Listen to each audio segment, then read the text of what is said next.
you. Thank you.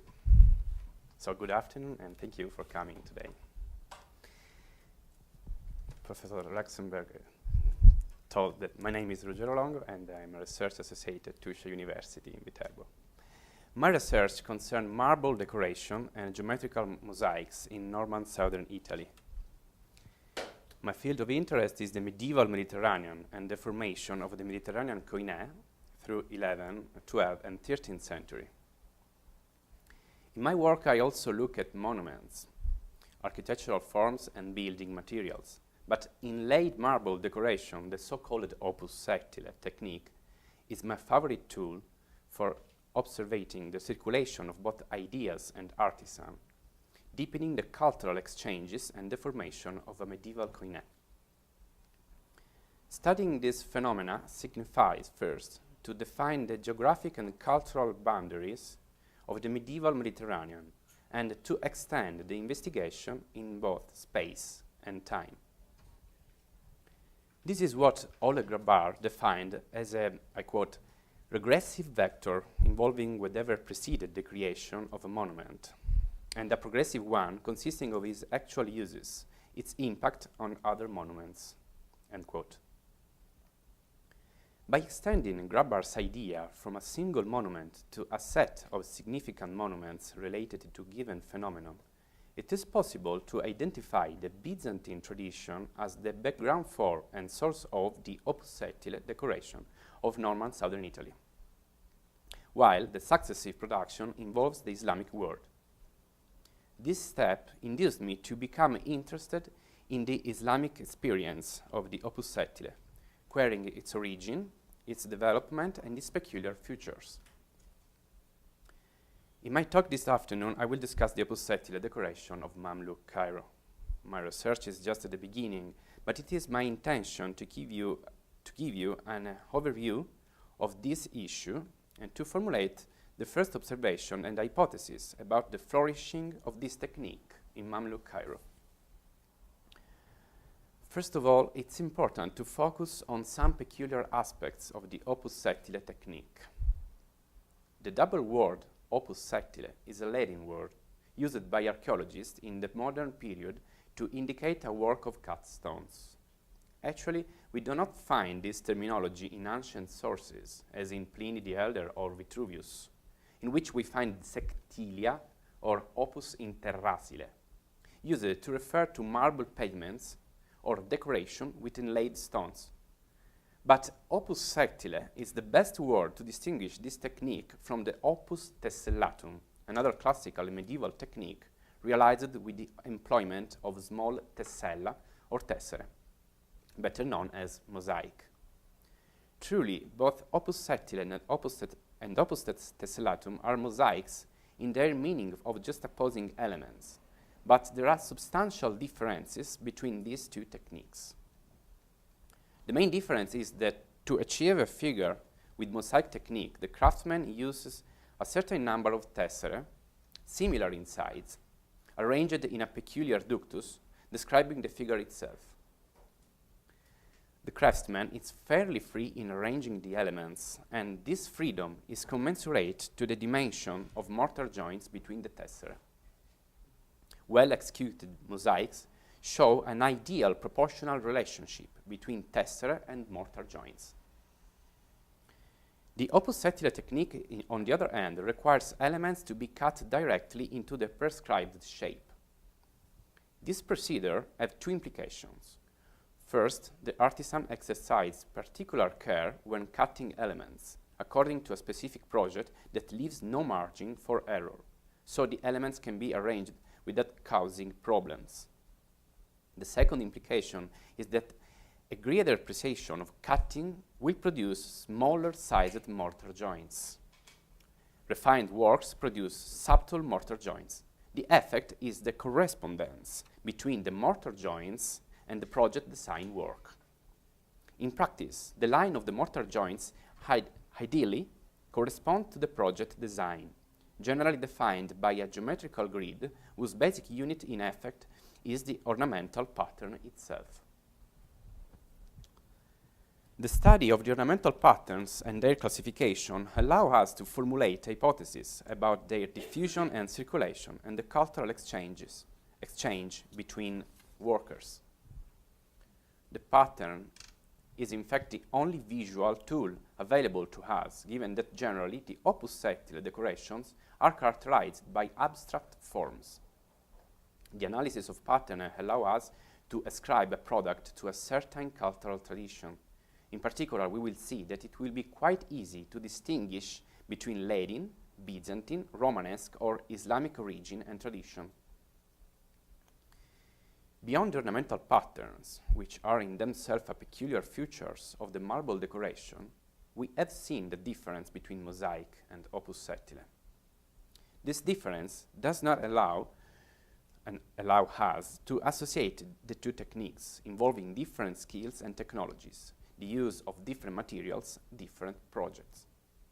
In other words, whoever was trained in the execution of the mosaic was not necessarily able to make decorations with Opus Sectile technique and vice versa. This insight will help us to understand with awareness the possible dynamics of diffusion of techniques in the Mediterranean. The fact that the Opus Sectile is a Mediterranean phenomenon is documented by several classical pavements which appeared throughout the Roman Mediterranean, from Spain to North Africa to the Middle East, with Italy at its center. With the decline of the Roman Empire, the technique was forgotten. Due to this strong tradition and the availability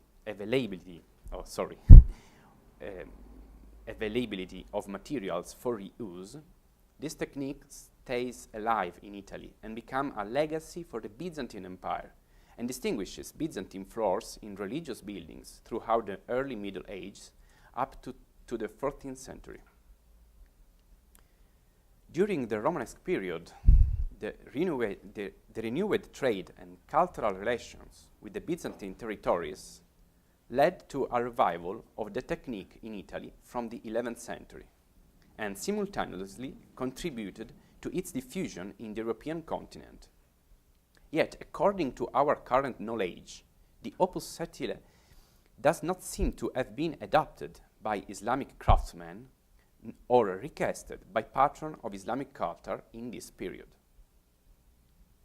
It is known that some of the most important works of Islamic art required the participation of Byzantine artisans for mosaic decoration of walls and floors. The best known examples are the mosaics of the Dome of the Rock, the mosaics of the Great Mosque of Damascus, and the floor mosaics of Hirbat al-Majar. These examples are related to the formation of Islamic art, which is characterized by a remarkable tendency to absorb and reformulate the art of other contemporary cultures. We can add later mosaics of the Mihrab of the Great Mosque of Cordoba, which once again involved Byzantine artisans, the most skilled workers of mosaic technique in the Mediterranean basin. The mosaic technique is a very Byzantine technique, while rarely it was taken by the artistic culture of the Islamic basin. From this point of view, the total absence of Opus Sectile decoration in the Islamic world before the 13th century is not a surprise. In other words, the Mediterranean phenomenon of the diffusion of Opus Sectile developed in the Romanesque period between the 11th and the 12th century does not seem to involve the Islamic territories.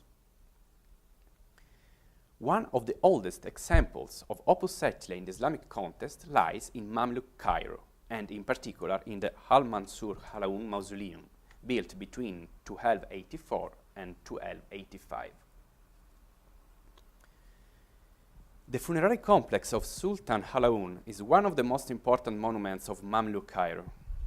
Due to its monumentality, the richness and the complexity of its decorative system, this building represents one of the highest architectural achievements in medieval Egypt. Halaun was the high sultan among the Bahari Mamluk, reigning between 1279 and 1290. He linked his mausoleum with the foundation of a hospital and the madrasas with a mosque. Halaun also introduced an innovation. He wanted to build his mausoleum not outside the city, as in the Fatimid and Ayyubid period, but inside the Bahin al-Qazrin, the middle section of Shari al-Muiz, that is the main street in the heart of Islamic Cairo. Actually, a similar operation was carried out by Shahir al-Dur, the widow of the last Ayyubid Sultan al-Salih Nahim al-Din Ayyub. Shahir al-Dur was the first Mamluk ruler, and their short career personified the transition between the two dynasties. She decided to build the mausoleum of her husband and her own funerary madrasas in the heart of the Islamic city, with a commemorative intent to celebrate a new era. Halaun decided to found his own mausoleum just across from that one of al-Salih to signify the bond simultaneously with the origin of the dynasty and the end of a previous era to inaugurate a new one. Therefore, the Halaun's monuments tones down the personal celebratory intent in favor of legitimizing the Mamluk dynasty's power. A further confirmation of this is that Halaun also decided to move the mayor's investiture ceremony from al-Salih's to his own mausoleum. The Harrowing Complex is one of the most important Mamluk buildings. After Halaun, the construction of mausoleums in the city became a norm. The importance of the patron and the value conferred by the Sultan to his monument are at the base of the rich and innovative architectural and decorative system. The building facade is articulated by paneled niches with pointed arches similar to those in the mausoleum of al-Salih, that in turn evoke architectural device of Fatimid monuments. Here, the peculiarity, absolutely new in the landscape of Islamic Cairo, are the niches pierced with overlapping orders of windows, the higher orders of which made up of maioned windows with pointed arches and central columns topped by oculi. This system creates overlapping arches, an original solution in medieval Cairo.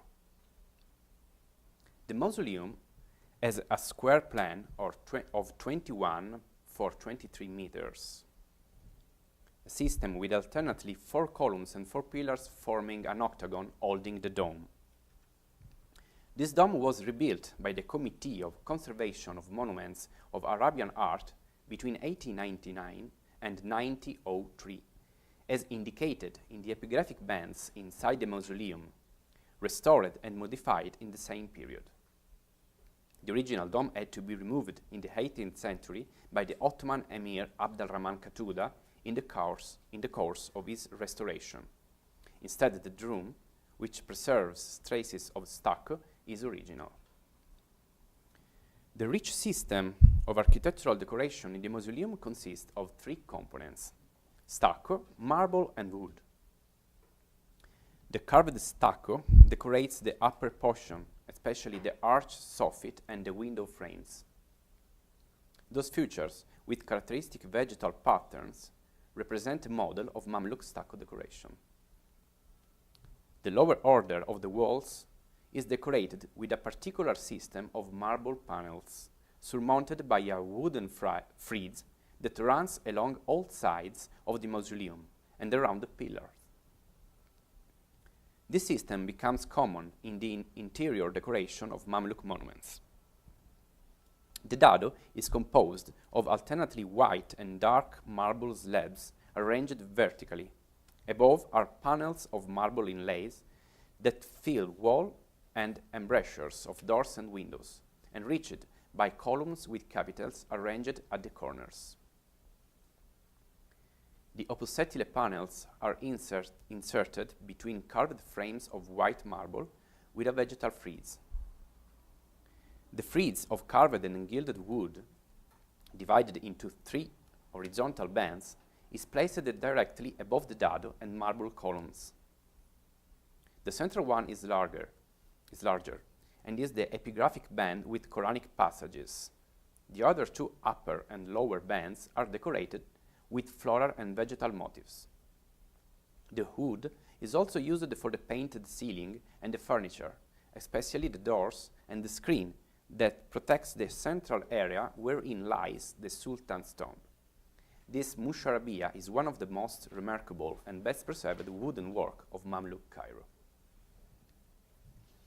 It should be noted that the dado is the element of greatest visual impact, as it is located in contact with the visitor. Therefore, the lower order of walls includes most of the decorations.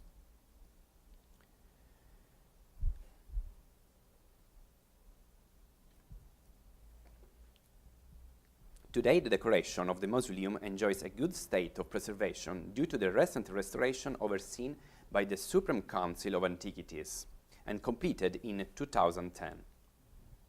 An earlier restoration is the one already mentioned, made between 19th and 20th century by the committee. The photographs taken before this restoration show the original condition of the decorations. The authenticity of the marble decoration in these photos is guaranteed also by the analysis of the epigraphic band that bears the Tulut inscription, containing a passage from Surah Victory, usually quoted in monumental inscription of Bari period, replaced today with the new one by the committee. Beyond the addition made by the committee, we can determine that most of the marble decoration is original, and the renovation was made respecting the original design, materials, and dimension of the decorations.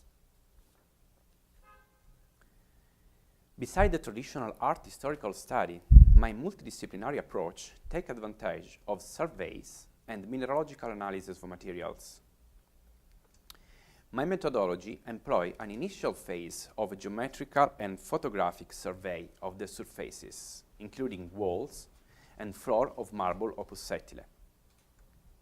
Then, the post-production of photographs allow me to obtain high-resolution orthogonal images that I place within the geometric survey.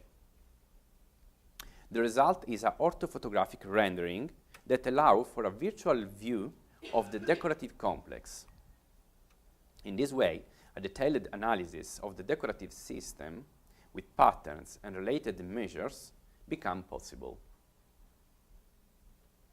The next step, still in progress, is the identification, cataloging, and study of the ornamental patterns.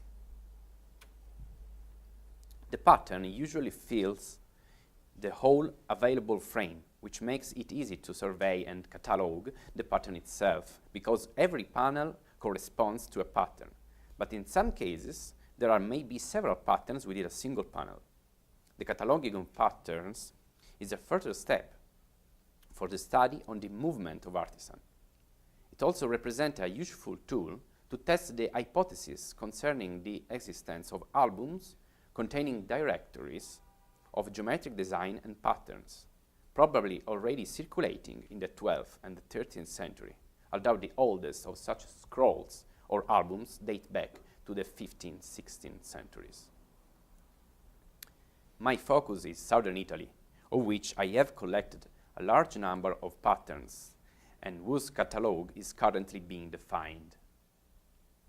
Extending this catalogue to include Mamluk opus sectile production can improve our understanding of the cultures involved and their relationship with a wider Mediterranean context.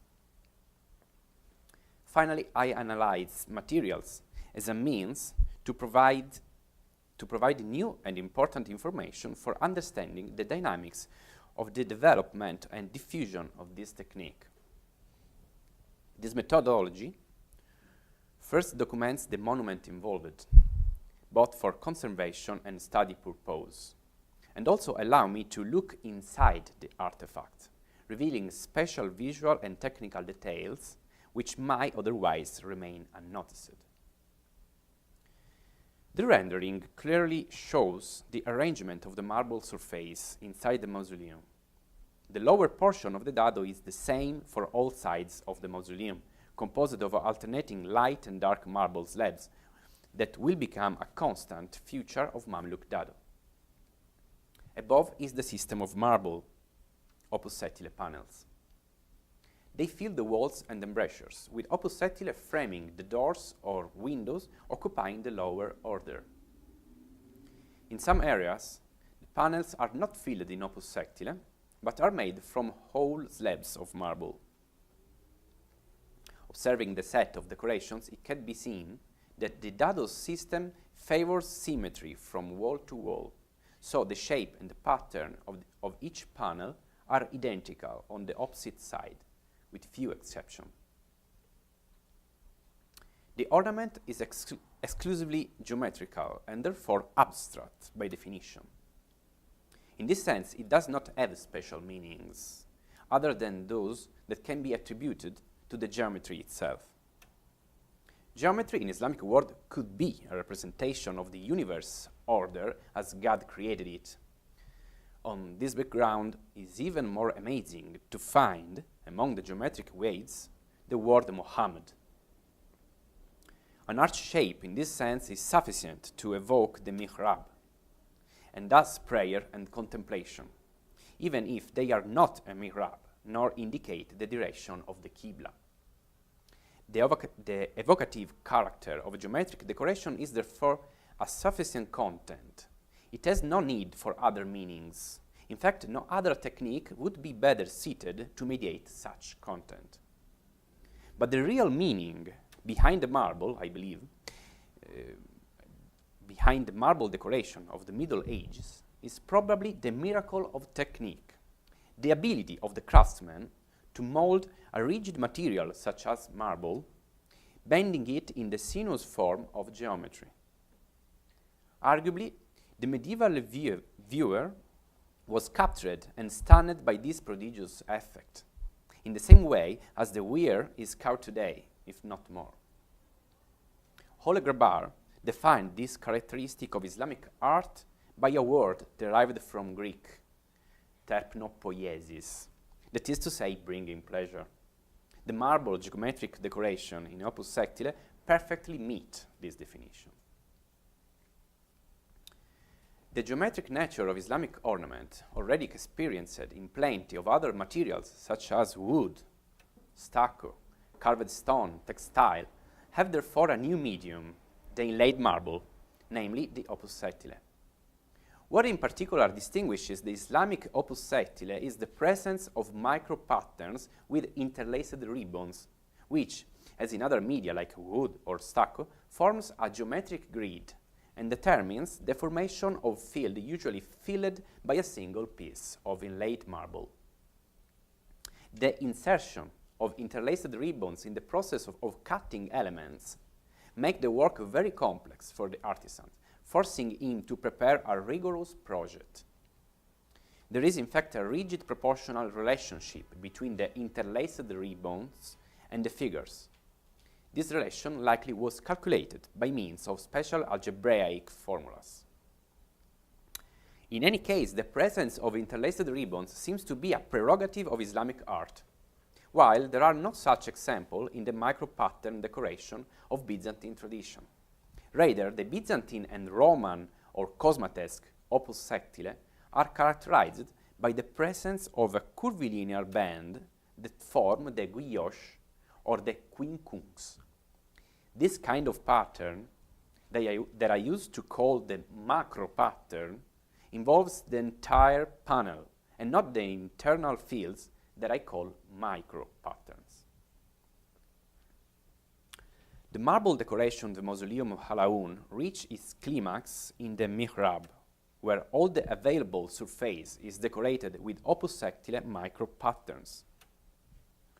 It is one of the most lavish and large Mihrab of Islamic Cairo, consisting of a triple niche, underlined by 3 pairs of columns, characterized in particular by the presence of sequences of arches in a shell shape with columns forming a number of small mihrab. The whole bottom of the mihrab, the apse, and the squinches of the arch are decorated with Opus Sectile interlaced ribbon that form stars. Finally, one particular feature that involves whole Opus Sectile decoration concerns the materials, especially the wide use of mother of pearl. It is interesting to consider that the mother of pearl is used whole for the ribbons, as if it assigns a particular value to the grid, with the pearl's reflected light that creates a visual unity to the fragmented nature of the composition. Starting from the workshop of Halaun Mausoleum, the marble Opus Sectile dado becomes a constant characteristic of Mamluk architecture and marked the most religious monuments as mosques and mausoleums. The marble floor in Opus Sectile, already experienced in a complete way in the Halaun's mausoleum, become a constant and an increasingly articulated element too. The first example of marble dado after Halaun lies in Baybars al-Keir Mausoleum, built between 1306 and 1310. The decoration here is less rich and the size of patterns are larger and less refined both in the walls and in the Mihrab, where there are also sequences of shell-shaped arches and columns. However, its decorative system derives from the model of Halaun. The decoration of Al-Maridani Mosque is bigger and more elaborate. It was realized in 1336 and restored in 1897 by the committee. Here again we find micro-pattern characterized by interlaced ribbons forming stars, with massive presence of blue glass paste. The mosque does not enjoy a good state of preservation. Some areas show that it has been heavily restored, but the missing pieces of Opus Sectile allow us to see the impressions of the original tessere on the mortar, showing that the restoration followed the design of the original decoration. The same can be said of the marble decoration of the Al-Nasr Muhammad ibn Halaun Mosque, where the wall qibli has been completely redone by the committee, while some of the remaining portion of the decoration show the original pattern. The photograph of the Mihrab made by Creswell again allow us to consider the existing decoration coherent with the original configuration. In all these cases, the decorative system follows the general lines of Halaun's model, and the Mihrab are characterized by the sequences of small arches with columns. Other notable marble decoration are in the Sultan Hassan Mosque, with its mausoleum built between 1356 and 1362, and restored in 1915 by the committee, when an extensive Opus Sectile floor extends across the courtyard. The lavish marble decoration of the mausoleum's walls and of the main once qibli wall are remarkable for the dado size and the height, but the presence of micro-patterns in Opus Sectile was sacrificed. Quite a few decorations can be considered example of marble inlays, also experimented in monumental form on the exterior elevations, indicating a different evolution of the technique. Moving forward in time, the decoration of the subsequent Barhuq's madrasas, built in 1384, on the one hand, confirmed the exploitation of marble Opus Sectile decoration system of the dado. On the other hand, they show the abandonment of micro-pattern in favor of bigger slabs, far from the model of Halaun. The floor of the one of Barhuq madrasas, on the contrary, show the success of the Opus Sectile marble floor, which seems influenced by Byzantine source due to discs and drop-shaped slabs knotted together by curvilinear bands of marble around a central disc. Another usual element here is the presence of panels in the form of mihrab, disposed in front of the prayer's niche, generally in the number of 7, already present in the mausoleum of Baybars al-Keir. In confirmation of this line of Mamluk Opus Sectile, we can also mention the Barzbai madrasas, dated 1426, and finally the mausoleum and mosque of Al-Ghuri, dated 1505. Where the complexity of the floor reached a remarkable level of sophistication. In the mausoleum of Al-Ghuri in particular, together with patterns comparable to Byzantine models, there are features characteristic of Islamic decoration, such as the interlaced ribbons forming star. Furthermore, contrary to what happens in the stereotyped dado, some patterns of the floor are smaller in size. Beside the production of Opus Sectile connected to great worship monuments, There is instead a production linked to the palace fontaine, or salsabil, of the Durka, made in Opus Sectile from the 13th century. This tradition continues with success in the Ottoman period. There are countless examples that we can see today in Cairo, although only a few of these have remained in their original context. This brief overview of the Opus Sectile decoration of Mamluk Cairo emphasizes the peculiarity of Halaun's mausoleum decorations, original in the horizon of Islamic Cairo and quite unique compared to the subsequent production.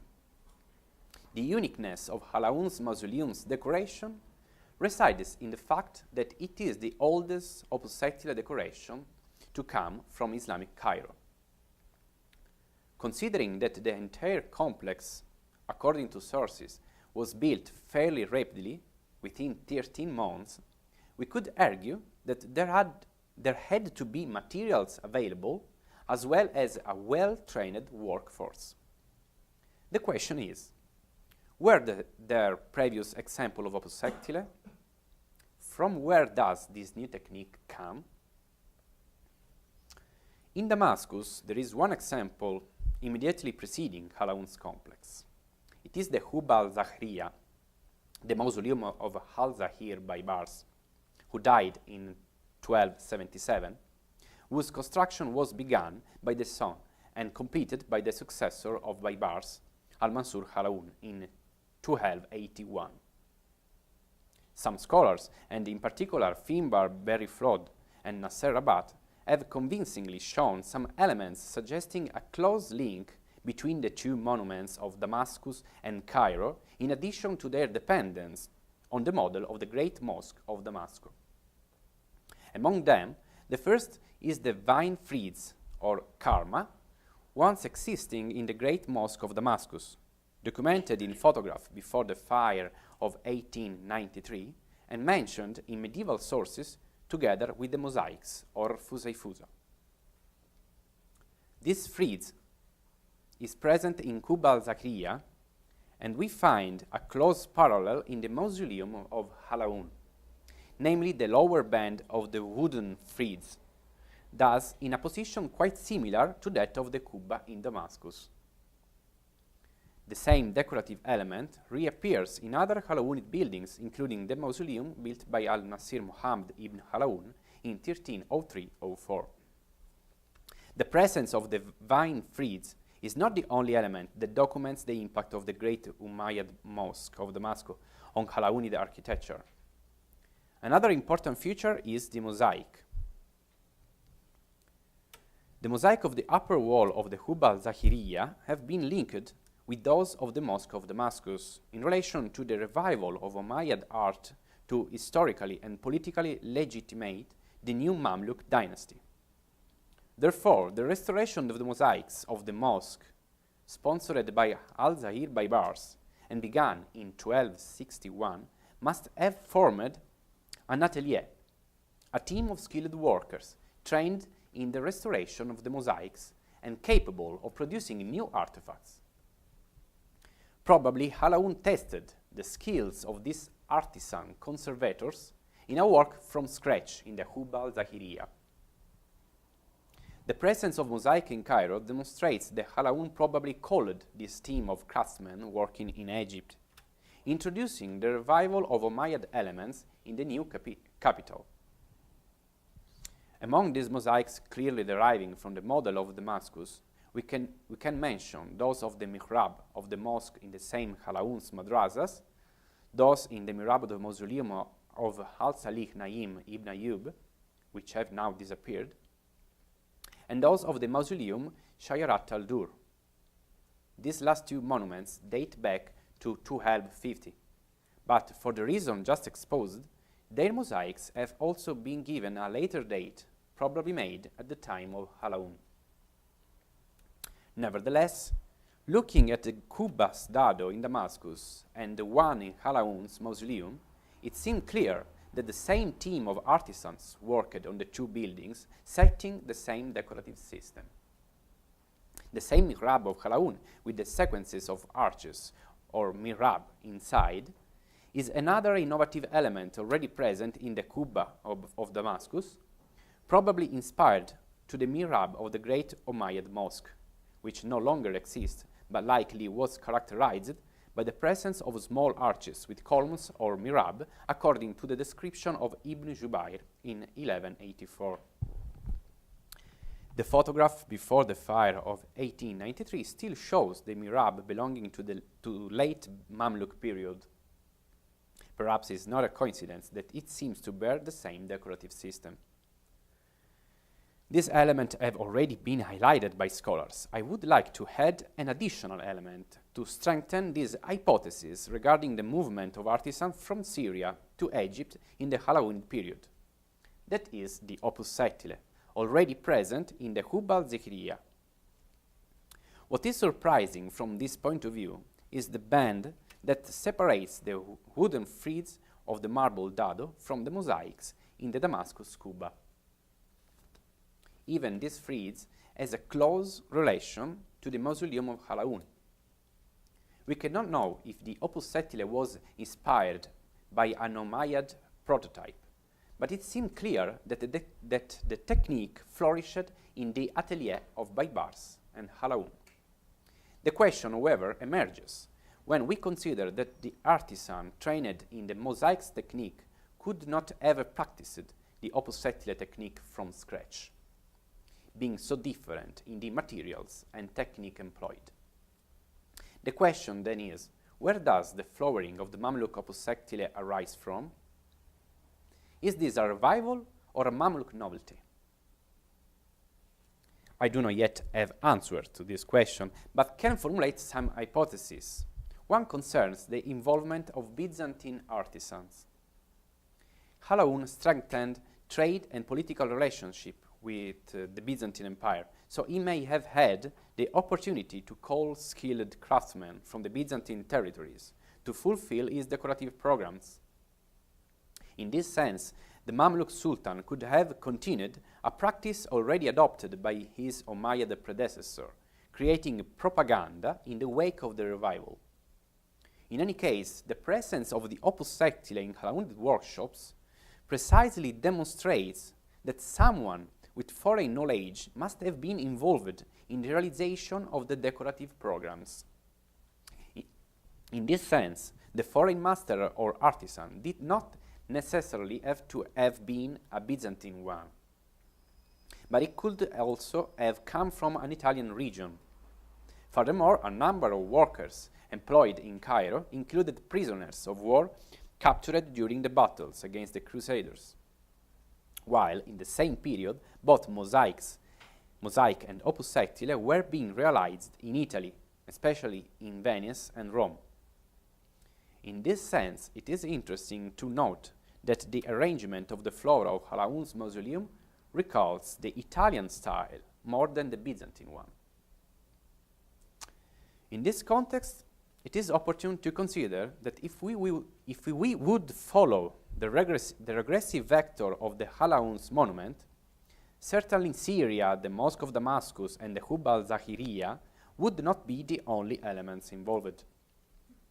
Instead, it is worth highlighting the correspondence between the original architecture of the Harrowing Complex and the peculiar characteristics of the Arab Norman architecture in Sicily. Creswell first, and then Doris Benes Abu Saif, have already shown that the overlapping pointed arches that frame mullioned windows surmounted by an oculus are well-defined shape elements of the architecture of Norman Sicily, as in the Cathedral of Monreale, built between 1172 and 1185. The bell tower of the Church of Santa Maria dell'Ammiraglio in Palermo, realized in the second half of the 12th century and described by Ibn Jubayr as one of the finest buildings in the world, showed the same architectural system as well. Looking for the background that lies behind the Harrowing Complex, Opus Sectile of Norman Palermo becomes even more surprising than Arab Norman architecture. In fact, the first encounter between Byzantine and Islamic culture was in Norman Sicily, thanks to the artistic and cultural syncretism that characterized the Norman court, came to life under the patronage of Roger II. The Norman king sought to politically legitimate his program by promoting Mediterranean art and called the best artisans of the Mediterranean world, creating a unique artistic season characterized by the meeting between different cultures. Byzantine artisans for the execution of mosaic, Islamic artisans for the wooden ceiling with painted muqarnas, Campanian craftsmen trained in the Byzantine tradition for the Opus Sectile decorations. All worked in the same town and in the same workshop, the Palatine Chapel. Opus Sectile art, more than mosaic, muqarnas, wood carvings, textile, was affected by stimuli from other tradition and knowledge.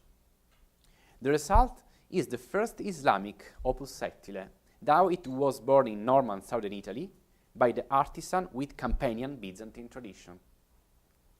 This Opus Sectile is the real precedent of Mamluk Opus Sectile. It is very difficult to identify the Islamic sources of these Sicilian products, and it is probably not necessary because the cultural climate of Norman Palermo was imbued with Islamic elements. The impact of Islamic culture and art on Norman Sicily is clear, not only in the artifacts that represent pieces of Fatimid art, but also for those art forms, such as mosaic and opus sectile, which largely drew inspiration from Islamic models and iconography. Emblematic in this sense is the use in Byzantine mosaics of a vegetal frieze with typically Fatimid curly leaves, or Islamic lion iconography on the Opus Sectile panel. Indeed, Doris Abu Saif pointed out that Sicily could present in some way the missing link in Islamic art in general, and in particular in the Fatimid art history.